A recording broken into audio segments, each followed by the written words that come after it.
Yes sir, ಕಾರ್ಯಕ್ರಮದ ಪ್ರಾರಂಭದಲ್ಲೇ ಒಂದು condition ಇದೆ. ಅದು ಸ್ಪೆಷಲಿ ಧನ್ವೀರ್ ಸರ್ಗೆ. ನಾನು ಕೇಳುವಂಥ 1 ವಾಕ್ಯದ ಪ್ರಶ್ನೆಗಳಿಗೆ ತಾವು 5 ವಾಕ್ಯದಲ್ಲಿ ಉತ್ತರಿಸಬೇಕು.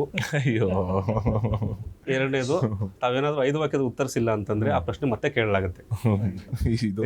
ಈ ಒಂದು ಕಂಡೀಷನ್ ಮೇಲೆ ಈ ಕಾರ್ಯಕ್ರಮವನ್ನು ಪ್ರಾರಂಭ ಮಾಡ್ತಾ ಇದ್ದೀನಿ. Yes sir.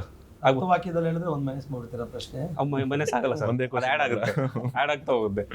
ಎಸ್ ಸರ್, ಭಾಳ ಖುಷಿ ಇದೆ ವಾಮನ ಅನ್ನೋ ಒಂದು ಟೈಟಲಿಂದ. ಹೇಗೇನು ನಾನು ಈ ಸೂತ್ರಧಾರಿಯಿಂದ ಬರ್ತೀನಿ, ಯಾಕಂದರೆ ನಿರ್ದೇಶಕರಿಂದ ನಾನು ಬಂದರೆ ಅದಕ್ಕೊಂದು ಕ್ಲಾರಿಟಿ ಅನ್ನೋದು. ಸರ್, ನನಗೆ ಟೈಟಲ್ ಬಗ್ಗೆ ಹೇಳಿ.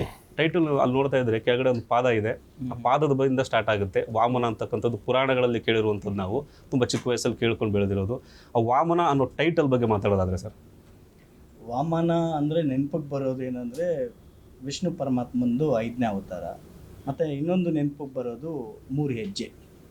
ಸೊ ಹಂಗಾಗಿ ವಾಮನಾಗೆ ಅಂದರೆ ನಮ್ಮ ಈ ಕಲಿಯುಗದ ವಾಮನಾಗೆ ಏನು ರಿಲೇಟ್ ಇದೆ ಅಂದರೆ, ಪುರಾಣದಲ್ಲಿರುವಂಥ 3 ಹೆಜ್ಜೆಗೂ ಇಲ್ಲಿ ಕಲಿಯುಗದಲ್ಲಿ ನಾವು ಮಾಡಿರುವಂಥ ವಾಮನಾಗೆ ಇರುವಂಥ 3 ಹೆಜ್ಜೆಗೂ ಒಂದು ಸಂಬಂಧ ಇದೆ. ಮೊದಲು ಗುಣ ಅಂತ ಹೇಳಿ ಪಾತ್ರ ಪೋಷಣೆಯಲ್ಲಿ ಹೇಳ್ತಿರುವಾಗ ಇನ್ನೊಂದು ಆಪ್ಷನ್ ಇದೆ ಸರ್ ಅಂತ ಹೀರೋ ಸರ್ಗೆ ಹೇಳಿದೆ. ಗುಣನ ವಾಮನನ ಅಂದಾಗ ಹೀರೋ ಸರ್ಗೆ ವಾಮನ ತುಂಬ ಚೆನ್ನಾಗಿದೆ ಮತ್ತು ರಿಲೇಟೆಡ್ ಆಗು ಇದೆಯಲ್ಲ ಹೆಂಗೆ ಅಂತ ಹೇಳಿದಾಗ ಈ ಥರ ಹೆಜ್ಜೆಗಳದ್ದು ಹೇಳಿದಾಗ ಓಕೆ ಫೈನ್ ವಾಮನ ಹೋಗೋಣ ಅಂತ ಹೇಳಿದ್ರು. ಸೊ ಹಂಗಾಗಿ ಎಲ್ರಿಗೂ ಇಷ್ಟ ಆಗಿ ಇಟ್ಟಂಥದ್ದು ವಾಮನ. ಎಸ್ ಸರ್, ಸಿನಿಮಾದ ನಾಯಕ ಹೀರೋ ನಮ್ಮ ಧನ್ವೀರ್ ಸರ್. ಸರ್, ಭಾಳ ಖುಷಿ ವಿಚಾರ, ಯಾಕೆಂದರೆ ಮೊದಲ ಸಿನಿಮಾಗಳಿಂದಲೂ ಕೂಡ ಕತೆಗಳ ಆಯ್ಕೆಯಲ್ಲಿ ತಾವು ತುಂಬ ಪರ್ಟಿಕ್ಯುಲರ್. ಯಾವುದೋ ಒಂದು ಕತೆ ಅವಕಾಶಗಳು ಸಾಕಷ್ಟು ಬರ್ತಾನೆ ಇರುತ್ತೆ ಒಂದು ಸಿನಿಮಾ ಹಿಟ್ ಆದಮೇಲೆ.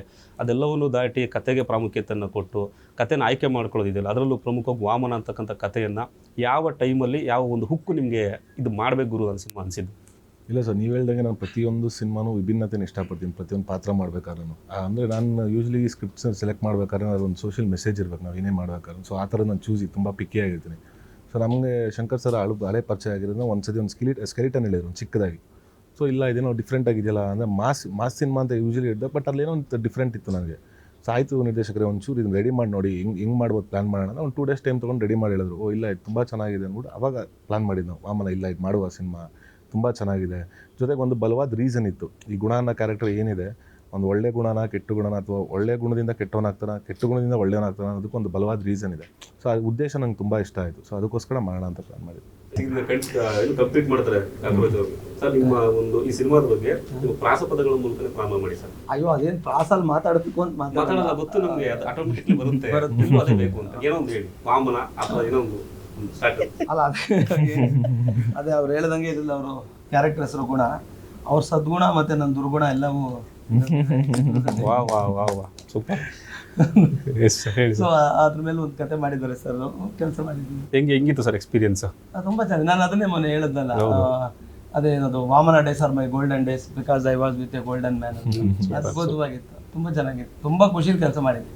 ಅಂದರೆ ನಮ್ಗೆ ಅನ್ಸುತ್ತೆ ಸರ್, ಸೆಟ್ಟಲ್ಲಿ ಇದ್ದಾಗ ಸರ್ ಇವರೆಲ್ಲ ಸಿಕ್ಕಿದಾಗ ಜಸ್ಟ್ ಬಾಯ್ ಮಾತಾಡ್ತಾರೆ. ಸೆಟ್ಟಲ್ಲಿ ಹೆಂಗಿರ್ತಿದ್ರು, ಏನು ಕತೆ, ಜೊತೆಲಿದ್ದಾಗ ನಿಮ್ಮ ಜೊತೆಗಿದ್ದಾಗ ಓಕೆ ಅಪ್ಪ ಮಾತಾಡಿಸ್ಬೋದು ಅನ್ನೋ ಥರನ, ಅಥವಾ ಈಗ ಹೆಂಗಿದಾರೋ ಅಲ್ಲೇ ಸೈಲೆಂಟ್ ಆಗಿ ಆನ್ ದ ರೆಕಾರ್ಡಲ್ಲೇ ನಾವು ಒಂದು ಸ್ವಲ್ಪ ನಾಟಕ ಮಾಡೋದು.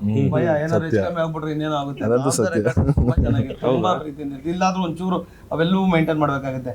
ಬಿಕಾಸ್ ಏನೇ ಆದ್ರೂ ಸರ್ ನಾವು ಅದೊಂದೇನೋ ಇಲ್ಲಿ ಆನ್ ದ ರೆಕಾರ್ಡ್ ಅದು ಒಂದು ಬೇಕೇ ಬೇಕು. ಅದಿಲ್ಲ ಅಂದ್ರೆ ಅವ್ರು ಯಾವತ್ತೂ ಹೀರೋ ಅಂತ ಅನ್ಸೂ ಇಲ್ಲ, ಅವ್ರ ಹತ್ರ ನಡ್ಕೊಂಡು ಇಲ್ಲ, ಅಷ್ಟು ಪ್ರೀತಿಯಿಂದ ನೋಡ್ಕೊಂಡಿದ್ದಾರೆ. ಈಗ ಎಷ್ಟು ಎಕ್ಸ್ಪೀರಿಯನ್ಸ್ ಹೆಂಗಿತ್ತು ನಿಮಗೆ ಒಳಗಡೆ ಎಂಜಾಯ್ಮೆಂಟ್? ವಾಮನ ಅಂದ ತಕ್ಷಣ out and out commercial cinema, mass elements, ಎಷ್ಟು ಖುಷಿ ಕೊಟ್ಟಿದೆ? ಸಿಕ್ಕಾಪಟ್ಟೆ ಖುಷಿ ಇದೆ ಈ ಸಿನಿಮಾ. ತುಂಬ ಖುಷಿಯಾಗಿ ಕೆಲಸ ಮಾಡಿದ್ದು. ಅದೇ ನಾನು ಆಗಲೇ ಅದೇ ಹೇಳ್ತಿದ್ದೆ. ಅಂದರೆ ಮಾಮೂಲಿ ನಾವೆಲ್ಲೂ ಯಾವಾಗ ರೆಗ್ಯುಲರ್ ಆಗಿ ಏನು ಹೇಳ್ತೀವಿ, ತುಂಬ ಇಷ್ಟಪಟ್ಟು ತುಂಬ ಕಷ್ಟಪಟ್ಟು ಸಿನಿಮಾ ಮಾಡಿದ್ದೀವಿ ಅಂತ. ಒಂದು 4 ಜನ ಇಷ್ಟಪಟ್ಟರೆ ಸಿನಿಮಾ ಶುರು ಆಗೋದು, 100 ಜನ ಕಷ್ಟಪಟ್ಟರೆ ಸಿನಿಮಾ ಮುಕ್ತಾಯ ಆಗೋದು. ಇದರಲ್ಲಿ ಆ ಇಷ್ಟ ಕಷ್ಟ ಅನ್ನೋದಕ್ಕಿಂತ ತುಂಬ ಖುಷಿಯಾಗಿ ಕೆಲಸ ಮಾಡಿದ್ದೀವಿ. ತುಂಬ ಖುಷಿಯಾಗಿತ್ತು ಆ ದಿನಗಳು, ತುಂಬ ಚೆನ್ನಾಗಿ ಎಂಜಾಯ್ ಮಾಡಿದ್ದೀವಿ. ಶಂಕರ್ ಸರ್, ಈಗ ಒಂದು ಕತೆ ಅಂತ ಬರೆಯೋಕ್ಕೆ ಸ್ಟಾರ್ಟ್ ಮಾಡಿದಾಗ ನಿರ್ದೇಶಕರಿಗೆ ಒಂದು ಹೀರೋನ ತಲೆ ಇಟ್ಕೊಂಡು ಕತೆ ಬರೀತಾರೆ. ಕತೆ ಬರೆದಾದ್ಮೇಲೆ ಹೀರೋನ ಆಯ್ಕೆ ಮಾಡ್ಕೊಳ್ಳೋದು 2 ಪ್ರೋಸೆಸ್ ಇರುತ್ತೆ. ಅದ್ರ ಆಚೆನೂ ಇರ್ಬೋದು, ನನಗೆ ಗೊತ್ತಿಲ್ಲ.